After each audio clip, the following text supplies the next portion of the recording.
عملا صالحا أستغفر الله رب البرايا أستغفر الله من الخطايا ربي زدني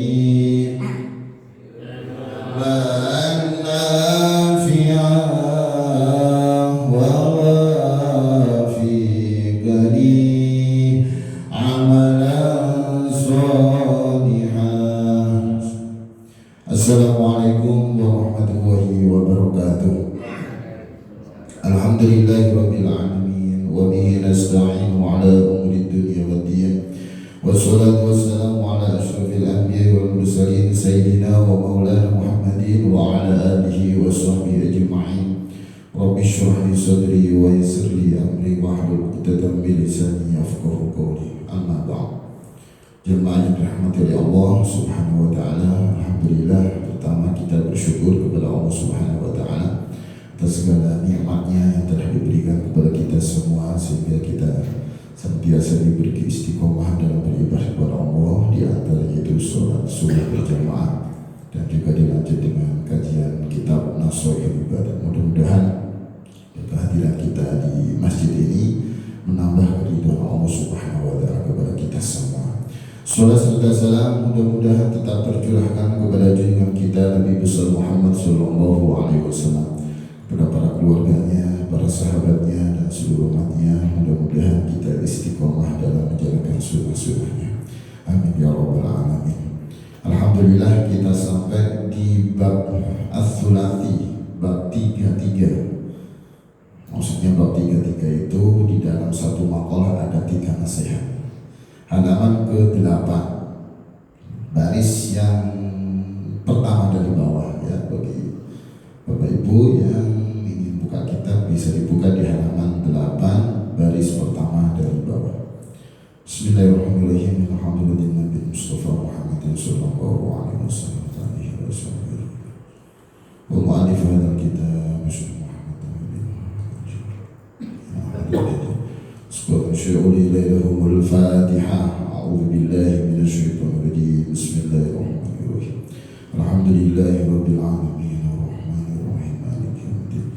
Iyyaka na'budu wa iyyaka nasta'in ihdinas siratal mustaqim siratal ladzina an'amta 'alaihim. Bismillahirrahmanirrahim. Qala al-mu'allif rahimahullah wa nafa'ana bihi wa bihi fid dharain. Bab Ats-Tsulati, bab ketiga. Kalau ke bab yang ketiga beri Ats-Tsalatsu, tapi di sini lafadznya Ats-Tsulati. Wa fihi khamsun wa khamsuna mau'idatan. Di dalam bab ini ada 55 nasihat. Sab'atun akhbarun, 7 nasihat terdiri dari hadis Nabi. Akhbar itu maknanya hadis Nabi. Wal baqi atharun, dan sisanya terdiri dari perkataan para sahabat dan tabi'in. Al-maqalatul ula, nasihat yang pertama. Ruya anin Nabi sallallahu alaihi wasallam, diriwayatkan dari Nabi Muhammad sallallahu alaihi wasallam, annahu qala, sesungguhnya Nabi Muhammad sallallahu alaihi wasallam bersabda, man asbaha ay dakhala fi waqti shabahi wa huwa yashku ila nas diqal ma'ashi faka'annama yashku rabbahu. Barang siapa di waktu pagi, ai dakhala fi waqti shabahi, yakni masuk di waktu pagi, dia yashku, mengadu ilan nasi, kepada manusia. Mengadu tentang apa? Kesulitan hidupnya, diqal ma'ashi, kesulitan hidupnya, maka seakan-akan dia mengadu Rabbahu, kepada Tuhannya. Wa syikayatu la taliku illa ilallahi, adapun mengadu tidak pantas, tidak patut kecuali hanya kepada Allah. Fa innama min jumlat du'ai, maka sesungguhnya mengadu tersebut itu bagian daripada jumlah doa, bagian daripada berdoa. Amma syikayatu ilan nasi fahiya min alamati adamir ridho bi qismatillahi ta'ala. Adapun mengadu kepada manusia, curhat ya, nanti bisa dijelaskan ya. Fahiya min alamati adamir ridho, maka mengadu kepada manusia tersebut itu sebagai bagian dari tanda-tanda tidak adanya ridho dengan pembagian dari Allah Subhanahu wa ta'ala, bagian rizki, kesehatan dan lain sebagainya. Kama yuruya an Abdullah bin Mas'ud radhiyallahu anhu qala Rasulullah sallallahu alaihi wasallam. Nanti baru dilanjut dengan hadis berikutnya. Jamaah rahmati Allah Subhanahu wa ta'ala, di makalah pertama ini kita bicara tentang hadis Nabi, di mana Nabi Muhammad SAW telah menyampaikan yang merupakan nasihat yang sangat berharga buat kita semua. Man asbaha ay dakhala fi waqti subahi, barang siapa yang memasuk waktu pagi, seperti ketika kita bangun tidur, dibangunkan oleh Allah. Jadi tidur kita yang begitu nikmat ya, di mana ketika kita bangun tidur, yang terucap pertama kali dari mulut kita yaitu pujian kepada Allah Subhanahu wa ta'ala. Alhamdulillahi ahyana ba'dama amatana wa ilaihin nusyur. Alhamdulillah, segala puji bagi Allah yang telah menghidupkan kami, ahyana ba'dama, setelah mati kami, wa ilaihin nusyur, dan kepada ilaihin nusyur, dibangkitkan. Nah, ketika dalam kondisi kita dihidupkan kembali oleh Allah, maka kita harus bersyukur karena kita masih diberi kesempatan untuk hidup di muka bumi ini. Kita masih diberi kesempatan oleh Allah untuk kemudian beribadah kepada Allah. Karena memang ketika kita dihidupkan kembali, berarti ada tugas, ada kewajiban yang betul-betul harus kita laksanakan. Salah satunya yaitu beribadah dalam bentuk sholat subuh misalnya, dan ibadah-ibadah yang lain. Ketika dalam kita dimampukan waktu pagi seperti ini, wa huwa yashku ilan nas, kok ternyata kita malah mengadu tentang kesulitan hidup kita kepada sesama manusia. Nah, curhat ya, cerita tentang keluh kesahnya dalam menjalani hidup ini begitu. Misalnya tentang rezeki, tentang masalah keluarga, masalah diri sendiri, masalah yang lain. Pokoknya berbicara tentang kesulitan kehidupannya itu dicerita-ceritakan, diadu-adukan. Isinya mengeluh terus bersama manusia gitu. Maka kalau seperti itu seakan-akan dia meremehkan Allah, seakan-akan dia memarahi Allah, mencela Allah, yashkur rabbahu gitu. Kenapa? Karena memang dari rizki, kesehatan ya, terus kemudian kedudukan dan lain sebagainya itu sudah ditetapkan oleh Allah Subhanahu wa ta'ala, sudah menjadi takdir setiap manusia. Baik itu kemudian baiknya, buruknya yang dirasakan itu bagian daripada takdir Allah yang harus diyakini. Makanya salah satu rukun iman yang terakhir bahkan wa yu'minu bil qadari khairihi wa syarrihi, gitu. Beriman tentang yaitu kepada takdir Allah yang baik maupun buruk, khairihi wa syarrihi min Allah, ya. Baiknya buruknya dari Allah, semua udah ditakar gitu. Ya, baik itu dari bicara amalnya, ajalnya, rezekinya, semuanya sudah ditetapkan oleh Allah. Maka ketika malaikat diperintahkan setelah proses kejadian manusia di dalam rahim ibu itu yang 40 hari berubah nutfah, air mani, 40 hari kemudian berubah segumpal darah, segumpal daging, terus kemudian wayuk maru biar bayi kalimat kan gitu. Fayafu fi ruha, malaikat kemudian perintahkan untuk meniup ruhnya. Wayuk maru biar bayi kalimat, memerintahkan mencatat 4 hal. Bikat fi rizkihi, ajalihi, amalihi, wasyakir au sa'idun. Jadi ditetapkan bahwa 4 hal ini sudah ditulis di setiap manusia, setiap diri kita, yaitu tentang ajalnya, rizkinya, amalnya, dia baik atau buruk semua sudah tertulis. Makanya dalam kelanjutan hadis tersebut, fawahi ladzi la ilaha illa ghairuhu inna ahdakum la ya'malu bi amali ahli jannati hatta bainahu wa bainaha illa dir'un fayasbiqu alaihi al-amalu bi amali ahli jannati fayadkhulaha ahli nari fayadkhulaha.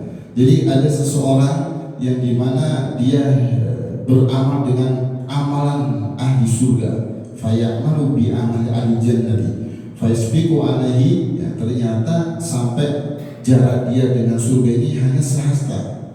Tapi fayasbiqu alaihi kitabu, ketentuan atau ketetapan bagi itu berbicara lain, sehingga dia ditakdirkan beramal dengan kehidupan amalan neraka, fayadkhulaha, maka dia masuk neraka.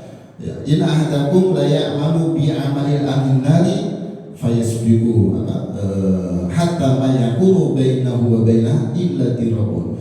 Jadi sudah dilaksanakan dengan amalan ahli neraka sampai jarak dia itu antara neraka dengan dia itu sampai sehasta, begitu dekatnya.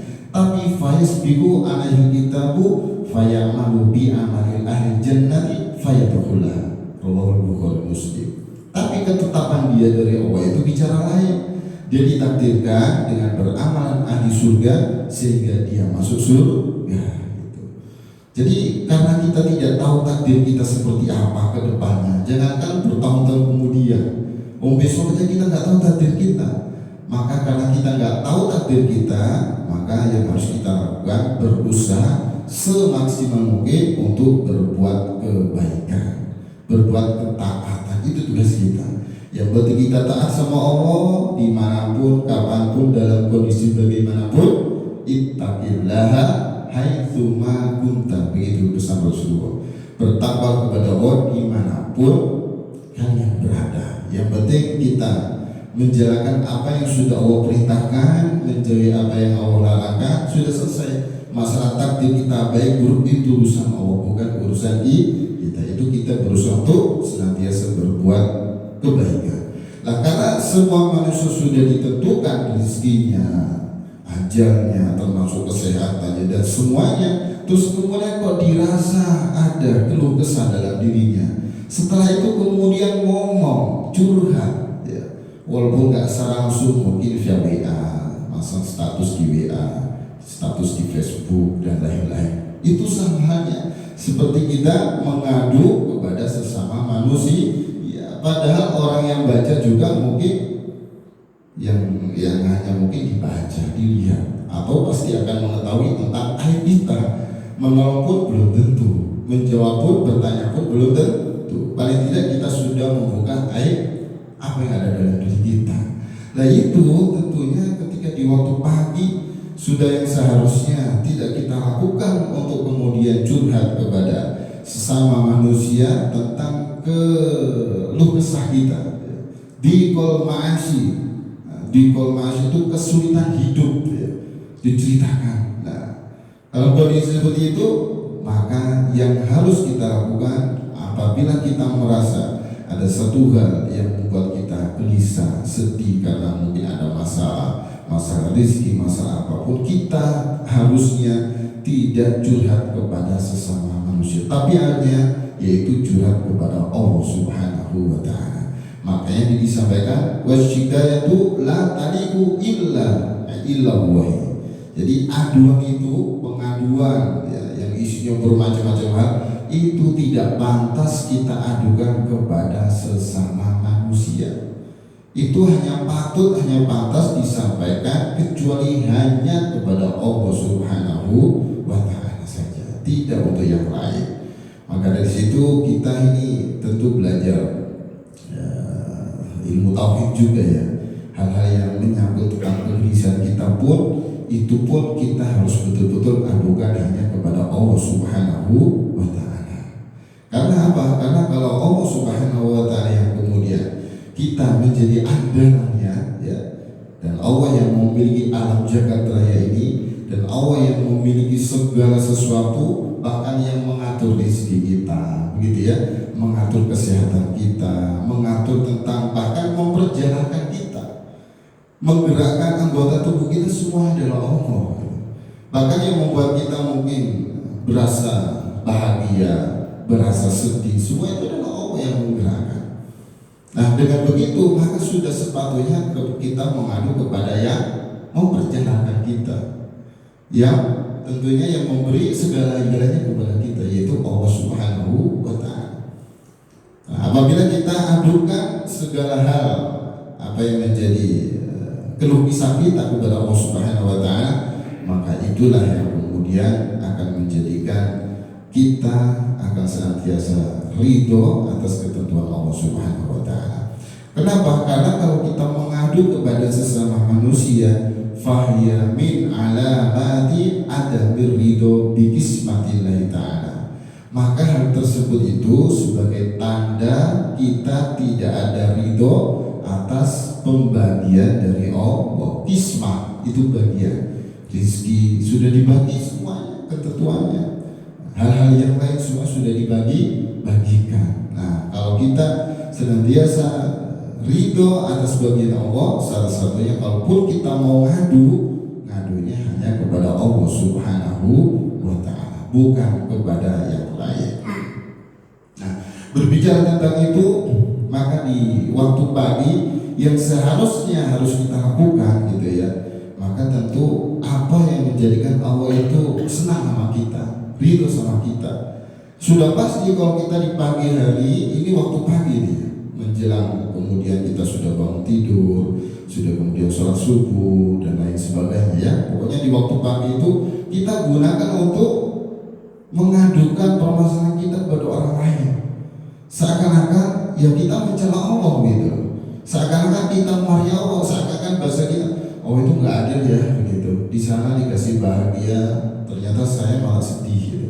Di sana kelihatan kok senang banget, tapi saya sudah sholat rajin gitu, ibadah rajin, tapi kok kaki buat jadi seakan-akan langsung tertuju ke sana itu kepada Allah gitu. Padahal Allah yang memberi segalanya gitu. Kalaupun dikasih keluh kesah, tapi kan masih banyak kenikmatan yang Allah berikan. Bisa jadi ya Bapak Ibu yang dirahmati Allah Subhanahu wa Ta'ala, bisa jadi apapun yang menjadikan kita gelisah sedih, tapi ternyata itu diiringi dengan hidayah dari Allah. Sehingga dengan kita merasa sedih, gelisah, galau karena satu problem misalnya, tapi kemudian karena ada masalah itulah kemudian kita kembali ingat Allah gitu. Karena dengan itulah kemudian kita bisa ternyata lebih tekun ibadahnya kepada Allah. Ternyata itu bagian dari nikmat anugerah hidayah yang Allah berikan. Salah satunya melalui kegelisahan tadi itu. Makanya sangat tidak pantas sekali kalau kita ada rasa gelisah, rasa sedih tentang apapun itu ya. Maka kalau kita adukan kepada sesama manusia itu tidak pantas sekali. Yang harus kita adukan adalah kepada Allah Subhanahu wa Ta'ala. Maka di waktu pagi ini apa yang kita lakukan? Salah satunya kita untuk bisa menebar kebaikan ya. Tidak lagi mengadu tentang apa yang menjadi kegelisahan kita, tapi yang harus kita lakukan bagaimana kita untuk bisa berbuat kebaikan. Hablum minallah, hablum minan nas. Maka di waktu pagi itu ada hadis Nabi dari Abu Hurairah ani Nabi sallallahu alaihi wasallam, ma min yaumin yusbihul ibadu fihi illa malakani yanzilani wa yaqulu ahduma Allahumma ati munfiqan khalafa wa yaqulu al-akhar Allahumma ati mumsikan tarafa. Tidak ada di setiap hari, di hari di mana di waktu pagi itu yang hamba lewatkan kecuali di situ ada dua malaikat yang turun untuk berdoa, mendoakan hamba tersebut. Doa satu malaikat, Allahumma ati munfiqan khalafa, di waktu pagi. Jadi ada dua malaikat yang mau perintahkan untuk turun di hadapan kita gitu. Untuk senantiasa mendoakan itu setiap pagi. Ya Allah, berilah ganti kepada siapa? Kepada mereka-mereka yang berinfak atau menginfakkan hartanya. Munfiqan khalafa, gantilah ya Allah. Itu doa malaikat terus-menerus setiap pagi. Ya Allah, berilah ganti kepada mereka-mereka yang menginfakkan harta bendanya. Begitu juga malaikat yang satunya, Allahumma ati mumsikan tarafa. Ya Allah, hancurkanlah orang-orang yang menahan hartanya. Artinya digigir bahir. Itu tiap pagi didoakan malaikat malaikat. Maka di waktu pagi kita tidak boleh mengeluh, tapi apa kebaikan-kebaikan yang harus kita lakukan? Oh ternyata hadis di lain yaitu mengajar kepada kita untuk banyak berbuat kebaikan. Salah satunya bersedekah misalnya. Kan sedekah tidak harus dengan materi, ya begitu. Sedekah dengan apapun itu bisa, yang penting dengan kebaikan gitu. Tidak harus dengan materi, tapi dengan zikir juga itu bagian daripada sedekah. Kita senyum sama tetangga, senyum sama kerabat, sama sahabat, sama teman, itu juga bagian daripada sedekah. Dan ada satu hadis, nasan min ashabi min ashabi Rasulullah. Jadi ada beberapa manusia, ya Bapak Ibu, ada beberapa manusia dari golongan sahabat. Hulu li Nabi SAW. Mereka semua itu bertanya kepada Nabi Muhammad SAW. Nah, seperti kayak demo begitulah, gitu ya. Demo karena penasaran gitu ya. Ya Rasulullah gitu. Dzahaba ahlu duthur bil ujur. Gitu. Orang kaya pergi dengan membawa pahala yang banyak ya Rasulullah. Begitu. Jadi seperti demo Rasulullah. Ya, para sahabat bareng-bareng tanya sama Rasulullah, "Dzahaba duthur bil ujur." Orang kaya itu kok membawa pahala yang banyak gitu. Terus kemudian yusholluna kama nusolli, mereka sholat sebagaimana kami sholat. Wa yasumuna kama nasumu, mereka berpuasa sebagaimana kami berpuasa. Wa yatasaddaquna bi fuduli amwalihim, tapi mereka bersedekah dengan kelebihan hartanya, sedangkan kami enggak gitu. Terus kemudian jawab Rasulullah, qala awalaysallahu qad ja'alallahu lakum ma yatasaddaqun. Bukankah Allah itu memberi jalan kepada kalian untuk berbuat sedekah? Innalakum, sesungguhnya bagi kalian itu bikulli tasbihatin sodako, setiap tasbih itu adalah sodako. Wa bikulli takbiratin sodako, setiap takbir adalah sedekah. Wa bikulli tahmidatin sodako, setiap tahmid adalah sedekah. Luar biasa ya. Wa bikulli tahlilatin adalah sodako, dan setiap tahlil adalah sodako. Wa amrin bil ma'ruf, memerintah kepada kebaikan, itu sodako kata Rasulullah. Wa nahyin 'anil munkari sodako, mencegah kepada kemungkaran adalah sodako. Bahkan fi bud'i ahdikum sodako, bersetubuh, maaf ya, bersetubuh dengan suami istri itu juga sodako. Luar biasa. Jadi di pagi hari ini bagaimana kita untuk memperbanyak sedekah? Ya salah satunya dengan banyak zikir kepada Allah Subhanahu wa ta'ala di waktu pagi, karena ma min yaumin yusbihul ibadu fihi illa, itu tadi ya, yang zilani malakani. Jadi Bapak Ibu rahmatullahi wa subhanahu wa ta'ala, dengan kemudian kalau kita mengadu permasalahan kita kepada sesama manusia, seperti kita meremehkan Allah, seperti kita mencerca Allah. Makanya di sini ruwiya an Abdullah bin Mas'ud radhiyallahu anhu, sebagaimana yang diriwayatkan dari Abdullah bin Mas'ud radhiyallahu anhu.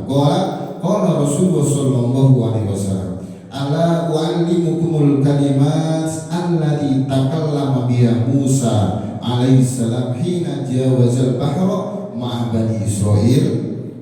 Maukah engkau aku ajarkan beberapa kalimat yang dibaca oleh Nabi Musa alaihissalam saat beliau mengarungi lautan bersama Bani Israel.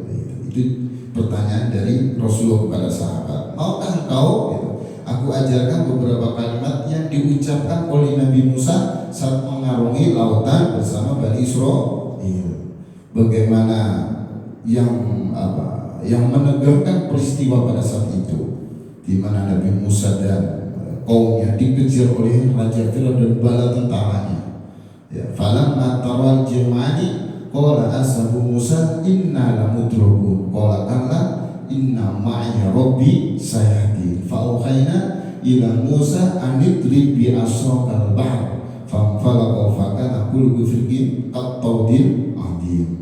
Jadi dalam Al-Quran sudah dinyatakan itu ya, ketika ada dua golongan saling melihat, yaitu golongnya Nabi Musa dan kaumnya, Raja Firaun dan bala tentaranya. Terus kemudian kaumnya Nabi Musa sangat wajar ketika kemudian bicara, wahai Musa, kami akan tersusul gitu. Wahai Musa, kami akan mengejar ini, kita semua akan mati, akan tewas, begitulah kalau bahasa sederhananya. Itu semakin mendekati bagaimana ini, sedangkan kita nggak ada jalan keluar, depan lautan yang begitu luas, belakang Fir'aun dan bala tentara semakin mendekat. Itu wajar, manusiawi gitu. Ketika mau disebut itu kan panik gitu. Itu bukan lagi problem masalah yang kecil, itu masalah yang besar, menyangkut nyawa yang banyak kan begitu. Kalau kita bicara problem, kalau kita bicara masalah, ya itu bukan masalah kecil tapi masalah besar, karena menyangkut nyawa banyak orang. Bagaimana kumpulan dari kaum Nabi Musa yang begitu banyak saat itu, yang betul-betul sudah siap untuk dibunuh, dipenjara, disiksa sama Raja dan bala tentara. Wajar kaumnya merasakan seperti itu, tapi Nabi Musa tidak panik sama sekali, santai beliau. Kalah gitu, kalah, tidak akan tersusul, nggak bakalan loh. Itu kan satu hal yang di luar nalar gitu. Bagaimana nggak akan kesusul? Ternyata Raja Fir'aun ternyata semakin mendekat gitu. Secara logika, ya pasti tersusul, kita nggak ada jalan lagi gitu. Mau lari kemana? Depan lautan loh ya. Terus kemudian jawab Nabi Musa, nggak bakalan kok. Tapi kemudian inna ma'iya Rabbi, saya ini yang perlu digarisbawahi. Sesungguhnya Tuhan bersamaku. Inna ma'iya Rabbi saya Tuhanku akan memberi petunjuk kepadaku. Langsung aduan ya, langsung kemudian permasalahan semua diadukan dibawa ke Allah.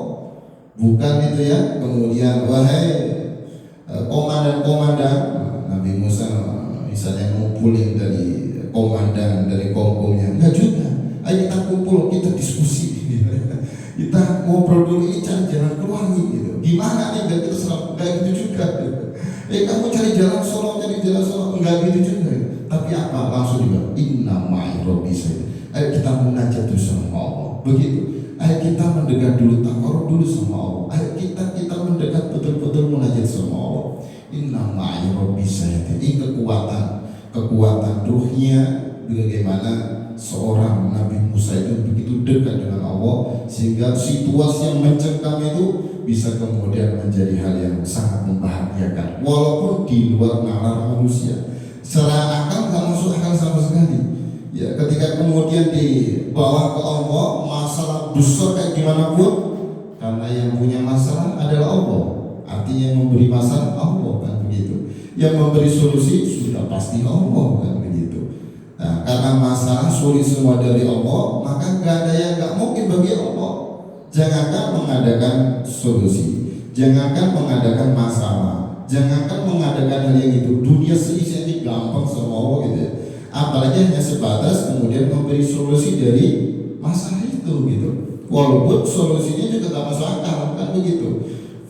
Fa'auhayna ila Musa anidri bi asawkal bahr. Setelah kemudian Nabi Musa mengadukan semua kepada Allah, meyakini bahwa Allah bersama dia dan pasti Allah akan memberi petunjuk, bukan lagi ngadu kepada sesamanya atau kepada komandan-komandan yang ada di situ, ya, tapi semuanya itu diadukan kepada Allah Subhanahu wa taala.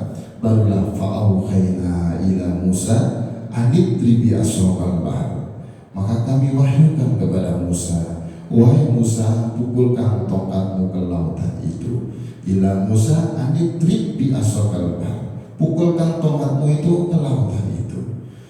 Nah, secara logika kan masa mungkin sih gitu ya, lautan kemudian dipukul terus berubah menjadi jalan.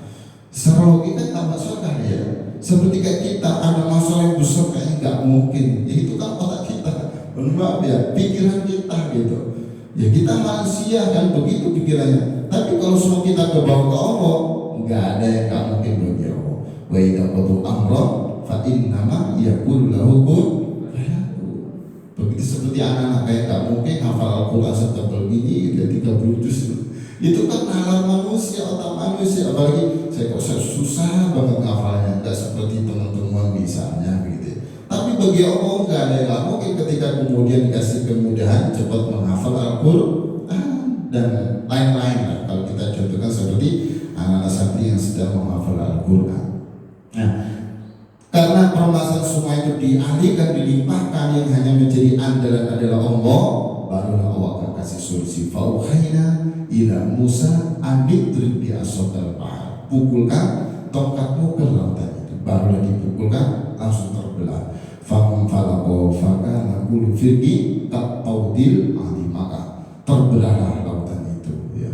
Setiap belah seperti gunung yang besar, artinya bisa dilewati.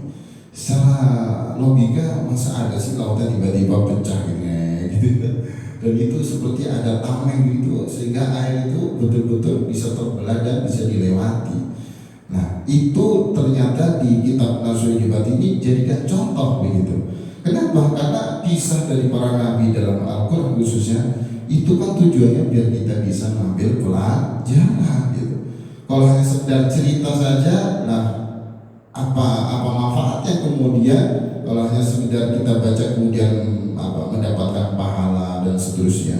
Ya tentu ada lebih dari itu, yaitu adanya kisah dari kisah Nabi Ibrahim, dari kisah Nabi Muhammad, apalagi kisah Nabi Isa, Nabi yang lain kan hebat-hebat itu ya. Kalau kita pelajari dari sisi bagaimana kuasanya Allah menjadikan sesuatu yang nalar manusia nggak mungkin, itu banyak sekali. Nabi Ibrahim bagaimana kemudian dibakar, tapi ternyata juga nggak rasa panas, kan begitu. Ya narukuni bardan wasalaman ala Ibrahim wa apiku gitu. Ya narukuni bardan wasalaman, jadilah adem dan nyelamati bagi Ibrahim. Sifatnya api itu memanaskan gitu, membakar, pada dibakar di api yang besar. Tapi apakah kemudian kebakar? Enggak juga gitu. Padahal sifatnya membakar. Malah kebalikannya, api dirasa jadi adem, bahkan menyelamatkan. Kalau seandainya bardan aja mungkin jadi es saja, adem. Tapi di sini ada bardan wasalama, dan menyelamatkan. Jadi dingin yang menyelamatkan. Itu kan nggak masuk akal gitu. Naluri atau logika manusia nggak masuk begitu. Maka disitulah pentingnya kita belajar tauhid. Artinya belajar bagaimana kuasanya Allah mengatur segalanya, termasuk masa-masa kita gitu. Jadi ini kita lagi belajar bagaimana kalau kita ada masalah, ada apapun, kita harusnya ngadunya ke Allah saja, bukan ke yang lain. Walaupun misalnya, karena di sini bahasanya wa yasku ilanas, ya, itu mengadu kepada manusia itu baik orang tua, manusia itu teman, manusia itu adik kakak, manusia itu orang lain, pokoknya manusia begitu. Bukan lagi diusahakan bahwa itu ke manusia misalnya, atau orang yang lain, atau mungkin orang yang nggak kenal, tapi tidak, secara umum manusia. Berarti manusia siapapun, yang pertama harus kita adukan adalah Allah Subhanahu wa Ta'ala. Karena ya kita sepatutnya mengadu terus kemudian, karena di sini fa'inna min jumlah doa, karena sesungguhnya aduan itu bagian daripada doa. Nah, kalau kita minta ke Allah, ya harusnya mintanya kepada Allah Subhanahu wa Ta'ala, nggak boleh kepada yang lain gitu. Kalau kita minta betul-betul minta kepada Allah kan begitu. Kalau kita sharing kemudian untuk mencari solusi, diskusi, itu sebagai wasilah sarana agar Allah Subhanahu wa Ta'ala memberi kita anugerah, memberi kita rezeki dan lain-lain. Karena itu bagian daripada musyawirhum fil, kita diskusi, ngobrol bagaimana solusinya dan lain sebagainya, untuk kemudian timbullah evaluasi dan lain-lain. Itu bagian daripada. Tapi kalau sifatnya mengadu tentang kegelisahan, tentang masalah, itu memang harusnya yaitu tidak lain tidak bukan hanya kepada Allah Subhanahu wa Ta'ala. Karena ada sebuah hadis Nabi ketika Ibnu Abbas, Abdullah bin Abbas, beliau itu berada kuntu khalfan Nabi SAW, beliau berada di belakangnya Nabi gitu. Terus kemudian kemudian Nabi bersabda, ya wula ini wa'alimuka kalimat, wahai ananda gitu, aku akan mengajarimu beberapa kalimat gitu. Jadi sahabat Ibnu Abbas itu ada di belakang Nabi, wahai ananda, aku akan mengajarimu beberapa kalimat gitu. Bentuknya ihfadillah yahfadka, jagalah Allah maka Allah akan menjagamu. Ihfadillah tajiduhu tujahaka, jagalah Allah, maka engkau akan menemuinya, atau engkau akan tajidu tujakan, menemui di hadapanmu. Jadi selalu ada Allah ya. Artinya apa? Kita menjaga Allah itu, nah, kita hidup di dunia mulai dari pagi kita dibangunkan, sudah ada perintah, sudah ada amanah ya, untuk senantiasa beribadah kepada Allah. Wa ma khalaqtul jinna wal insa illa liya'budun. Aku tidak menciptakan jin dan manusia kecuali agar mereka beribadah kepadaku. Ketika kita sudah dihidupkan, berarti kita diminta untuk ibadah dengan berbagai macam ibadah, amalan apapun, yang penting kita niatkan ibadah. Aktivitas apapun itu, di rumah, di luar rumah, di jalan, di pasar sekalipun, bagaimana kita niatkan semua aktivitas itu beraktivitas yang nilainya ibadah, karena sesuai dengan keinginan Allah menciptakan kita. Jadi tidak hanya sebatas orientasi dunia saja. Kita misalnya bekerja, tidak hanya sebatas mencari uang, tidak hanya sebatas mencari apa yang kita ingin, tidak. Tapi di awal sudah kita pondasi, yaitu dengan niat untuk ibadah kepada Allah. Karena kerja juga bagian daripada perintahan begitu. Kita hidup di dunia, butuh dunia. Dengan dunia itulah harapan kita ibadah semakin rajin, ibadah semakin khusyuk, semakin banyak menebar kebaikan, semakin banyak menolong orang dan lain-lain. Nah, itu orientasinya tidak hanya dunia tapi juga dunia akhirat, khususnya untuk akhirat. Nah, ihfadillah yahfadka, ihfadillah tajidu tujahaka. Jadi jagalah Allah, engkau akan senantiasa dijaga oleh Allah. Allah yang memiliki segalanya, kalau sudah menjaga kita, itu luar biasa. Ya anak-anak ya, kalau antum menjaga Allah dengan taat kepada Allah, perintah-perintah Allah, perintah sholat, perintah puasa, perintah dan lain-lain, sekarang banyak perintah. Berbakti kepada orang tua, ya, berbuat baik kepada sesama, kepada teman, saling menolong dan seterusnya. Terus kemudian ada larangan-larangan Allah, itu bagaimana untuk kemudian diperhatikan? Itu sebagai bentuk kita menjaga Allah. Kalau seperti itu, maka Allah akan jaga kita, begitu. Kalau Allah yang memiliki segalanya menjaga kita, ya pastinya kita akan bahagia dunia akhirat. Kenapa? Tameng kita, ya, penjaga kita, pelindung kita adalah Allah yang memiliki segala-galanya. Bahkan yang menjaga penjaga, ya, yang menuhangi dari berbagai macam raja-raja, ya, dari berbagai macam pangkat orang yang berkedudukan tinggi, itu hanyalah Allah Subhanahu wa ta'ala. Hanya Allah yang berkuasa di alam jagat raya, kan begitu. Nah, kalau Allah yang menjaga kita, maka pasti kita akan bahagia dunia akhirat. Lanjutannya, wa idza sa'ala fas'alillah, itu ajaran atau pesan dari Rasulullah untuk Ibnu Abbas yang kemudian jadilah hadis Arba'in Nawawi. Ada salah satu di situ. Itu hadis Arba'in Nawawi, ya, yang lumayan panjang hadisnya. Apabila engkau minta kepada Allah, wa idza sta'anta fasta'in billah. Apabila engkau minta pertolongan kepada Allah, mintalah pertolongan kepada Allah. Itu ternyata sudah ya sejalan dengan apa yang diperintahkan oleh Nabi kita Muhammad SAW, dan begitu. Bahkan itu saking mengajarnya kita itu begitu yakinnya bahwa Allah itu maha kuasa atas segalanya, ya. Wa'lam anna ummata law istama'at ala ayyan fa'uka bisyai' lam yanfa'uka illa bisyai' qad katabahu laka, gitu. Ketahuilah sesungguhnya umat berkumpul untuk memberi manfaat kepadamu. Ini kelanjutan hadis tersebut, ya, untuk memberi manfaat kepadamu. Lam yanfa'uka, mereka tidak akan memberi manfaat kepadamu. Untuk memberi manfaat itu mungkin isinya kebaikan, isinya apa-apa, pokoknya memberi manfaat kepadamu. Tapi mereka tidak akan memberi manfaat kepadamu illa bisyai'in qad katabahu laka, kecuali memberi manfaat kepadamu dengan sesuatu itu yang sudah ditetapkan oleh Allah. Berarti orang lain bantu kita, ya memang atas kehendak Allah, kan begitu sederhananya. Orang lain memberi manfaat kepada kita, memberi solusi kepada kita, yang memang kehendaknya Allah, begitu. Bahkan wa in istama'u ayyaduruka bisyai'in lam yaduruka illa bisyai'in qad katabahu 'alaika. Rawahul Bukhari Muslim. Jadi apabila umat ini berkumpul, bukan lagi satu orang, ya, umat berkumpul semuanya untuk memberi mudarat, mencelakakanlah, kemudian menjatuhkanlah dan lain-lain lah. Dengan sesuatu lam yadurkan, mereka tidak akan bisa memudurati, mereka tidak akan bisa membuat mudarat bahaya kepada kita, kan begitu. Tidak akan bisa mencelakakan mereka kepada kita, tidak akan bisa membunuh, menghancurkan apa, enggak akan bisa. Lam yadurkan illa bisyai'in qad katabahu alaika, kecuali dengan sesuatu yang sudah ditetapkan untukmu oleh Allah.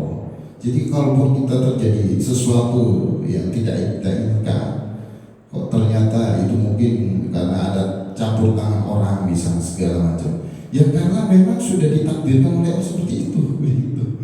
Ya, karena memang sudah ditakdirkan oleh Allah seperti itu. Kalau Allah nggak mau takdirkan, kalau nggak menghendaki, lamnya dulu nggak akan bisa mereka. Sekuat apapun mereka untuk menghancurkan kita, sehebat apapun mereka untuk menghancurkan kita, kalau Allah nggak menghendaki nggak mungkin, benar? Sejauh apapun dia gitu ya, untuk kemudian menghancurkan kita, kalau Allah nggak menghendaki nggak akan bisa. Lam yadurruka bisyai' illa bisyai' qad katabahu alaika, kecuali Allah menghendaki. Wa ma tasya'una illa ayyasha Allahu rabbul alamin. Kalian tidak akan mendapati sesuatu kecuali apabila dikehendaki oleh Rabb semesta alam, yaitu Allah Subhanahu wa ta'ala. Kalau kita bisa sukses, bisa berhasil, bisa ini, bisa itu, karena Allah menghendaki kita, begitu. Kalaupun kita usaha atau ikhtiar atau pokoknya banting tulang segala daya, upaya sudah kita kerahkan semuanya, pertanyaan apakah sudah pasti akan berhasil? Belum tentu ya. Belum tentu, ini benar-benar belum tentu ya Bapak Ibu ya. Kalau kita renungkan berapa banyak orang di luar sana, seorang pedagang misalnya mengalami bangkrut misalnya, seorang karyawan juga ada di PHK, seorang petani ada yang namanya gagal panen, terus seorang penuntut ilmu ada juga ilmunya nggak bermanfaat, gagal dalam menuntut ilmu dan lain-lain gitu. Padahal usahanya udah maksimal, pagi siang sore malam full berusaha berikhtiar dengan mengeluarkan segala daya dan upayanya untuk mendapatkan apa yang diinginkannya. Tapi kenapa kok nggak berhasil? Kan begitu. Kenapa kok nggak berhasil? Ada apa di sini? Ternyata ada satu faktor itu yang sering sekali dilupakan oleh kebanyakan manusia. Faktor tersebut yaitu ketentuan dari Sang Maha Pemberi rezeki, yaitu Allah Subhanahu wa ta'ala gitu. Kita usaha kayak gimana pun, banting tulang sampai pokoknya nggak main-main gitu. Mengorbankan waktu, pikiran, tenaga, bahkan korban perasaan misalnya. Saking betul-betul usaha kita maksimal itu. Tapi kalau Allah nggak menghendaki, nggak akan kita berhasil. Bahkan mustahil kita akan berhasil kalau Allah nggak menghendaki gitu. Maka tugasnya di situ kita harus mencari cara bagaimana agar Allah menentukan yang terbaik bagi kita. Itu yang penting. Bagaimana sih biar Allah itu mentakdirkan kita, menentukan kita, memberi kita itu yang terbaik, begitu. Kalau kita bicara takdirkan, yang tahu takdirnya Allah, ya Allah sendiri gitu ya. Yang tahu takdir kita ini loh, perjalanan hidup kita ya adalah Allah. Kita nggak tahu takdir kita seperti apa. Maka tugas kita bagaimana kita tetap beramal soleh, berbuat kebaikan sesuai dengan perintahnya Allah Subhanahu wa ta'ala. Kita nggak bisa lebih dari itu masalah urusan. Kalau kita ya sudah, takdir kita susah hafal, ya sudah, akhirnya mentok di susah hafal. Padahal bisa jadi hari berikutnya ternyata Allah takdirkan dia cepat, hari berikutnya ternyata malah akan semakin cepat menghafal Al-Quran. Loh itu kan, karena kita bicara takdir dan Allah, walaupun takdir nggak bisa dirubah, kalau Allah mau merubah mau gimana? Itu kan urusan Allah. Kan ada yang ajalnya misalnya sudah ditentukan, pikat rezeki ajal sudah ditentukan. Tapi kalau Allah ingin merubah, dipanjangkan lagi karena dia sering silaturahim kan begitu. Ma'ahabba ayyusitalahu fi rizki wa yusalahu fi adhari falyasil rahimahu. Barang siapa yang ingin diluaskan rezekinya, ditunda ajalnya, dipanjangkan umurnya, maka adalah bersilaturahmi. Udah ditentukan ajalnya, tapi aku pengen, ya terserah aku, kan begitu bahasa sederhananya. Terserah yang kuasa aku, yang memiliki segalanya adalah aku gitu ya. Maka kalaupun aku panjangkan usia dia, itu hal yang sangat-sangat mudah sekali bagi Allah, karena Allah maha segala-galanya. Maka Bagaimana kita mencari ketentuan yang terbaik? Maka dalam ayat Al-Quran surat Tolak ayat 2 itu udah jelas itu. Wa may yattaqillaha yaj'al lahu makhraja wa yarzuqhu min haitsu la yahtasib wa may yatawakkal 'ala Allahi fa huwa hasbuh. Barang siapa yang bertakwa kepada Allah, maka Allah akan yattaqillaha yaj'al lahu makhraja. Allah akan keluarkan atau Allah akan beri solusi dari permasalahannya. Yaj'al lahu makhraja. Allah akan jadikan solusi dari adanya permasalahan apapun itu, ya. Dan tidak hanya di situ, wa yaj'al lahu makhraja wa yarzuqhu min haitsu la yahtasib. Allah akan memberi rezeki dari arah yang tidak disangka-sangka. Barang siapa yang bertawakal kepada Allah, maka Allah akan memenuhi kebutuhannya. Itu kan solusi. Berarti kalau kita beraktivitas, ingin aktivitas yang berkah, ingin aktivitas yang sukses, maka kita harus bertakwa gitu, biar menghadirkan rezeki-rezeki yang tidak disangka. Karena rezeki tidak hanya sebatas materi, ya, kesehatan juga rezeki, semangat ibadah rezeki, anak yang soleh-soleha juga rezeki, ya, duit juga rezeki, ya, terus kemudian semuanya itu berkaitan dengan rezeki, termasuk keimanan kita bertambah, ketakwaan kita bertambah kepada Allah, itu juga merupakan rezeki. Nah, dari situlah jamaah kepada Allah Subhanahu wa taala. Maka kalau kita lanjut sedikit, fakulna bala ya Rasulullah, qala qulu Allahumma lakal hamdu. Ini nanti bisa dilanjut ya, wa ilaikal mushtaka wa antal musta'an wa la haula wa la quwwata illa billahil azim. Maka maukah kamu aku ajarkan beberapa kalimat yang biasa diucapkan oleh Nabi Musa saat mengarungi lautan dengan Bani Israil? Ya Rasulullah itu. Bala ya Rasulullah itu. Kemudian Rasul menjawab, qulu, katakanlah, Allahumma lakal hamdu wa ilaikal mushtaka wa antal musta'an wa la haula wa la quwwata illa billahil azim. Ini bentuk doanya. Ya Allah, segala puji bagimu dan kepadamu lah mustaka, aduhan untuk mengadu gitu ya, atau tempat mengadu. Mustaka, segala aduan diadukan kepadamu gitu. Berarti segala sesuatu apapun hanya diadukan kepada Allah. Wa antal musta'an, dan engkau al-musta'an, yang dimintai pertolongan. Hanya Allah yang dimintai pertolongan. Wala haula wala quwwata illa billah. Dan tidak ada daya upaya kecuali dengan pertolongan Allah yang mahlur dan maha agung. Qala al-Amash fama taraktumuhunna mundu sami'tumuhunna min Syakil Asadid al-Kufi wa huwa an Abdillah radhiyallahu anhu. Qala al-Amash atani atin fil manam faqala ya Sulaiman zid fi hadhihi kalimat wa nasta'inuka ala fasadin fina wa nas'aluka salaha amrina kullihi wa huwa al-bisawab. Udah selesai satu nasihat, tapi masih ada dua nasihat lagi dalam satu makalah. Insya Allah akan dilanjut berikutnya. Sedikit tadi saya baca terjemahnya. Qala al-Amash, ketika sudah mendapatkan doa yang tadi dibaca oleh Nabi Musa, ya, disampaikan oleh Nabi Muhammad, aku tidak pernah meninggalkan doa tersebut semenjak aku mendengar dari saudara kandungku yang bernama Asadi al-Kufi.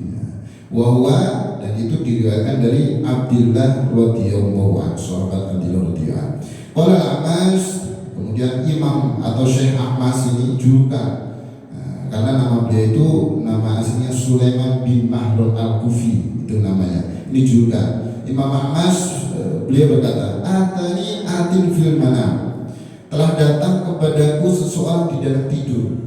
Faqala ya Sulaiman, wahai Sulaiman, tambahkan fi hadil kalimat yang tadi disampaikan itu, doa-doa itu untuk disuruh nambah. Apa tambahnya? Wa nasta'inuka ala fasadi fina wa nas'aluka salaha amrina kulli, dan kami nasta'inuka, minta pertolongan kepadamu, ala fasadi fina, atas kerusakan dalam diri kami, wa nas'aluka, dan kami memohon minta kepadamu, salaha amrina kulli, kebaikan urusan kami seluruhnya. Itu dalam mimpi Imam Ahmas ketemu sama seseorang untuk menambahkan doa yang di atas dengan doa yang tersebut. Nah, doa itulah biasa dipanjatkan oleh orang-orang yang senantiasa selalu mengharap keridhaan Allah, ketentuan dari tidak ada yang lain. Makanya ketika saya dengar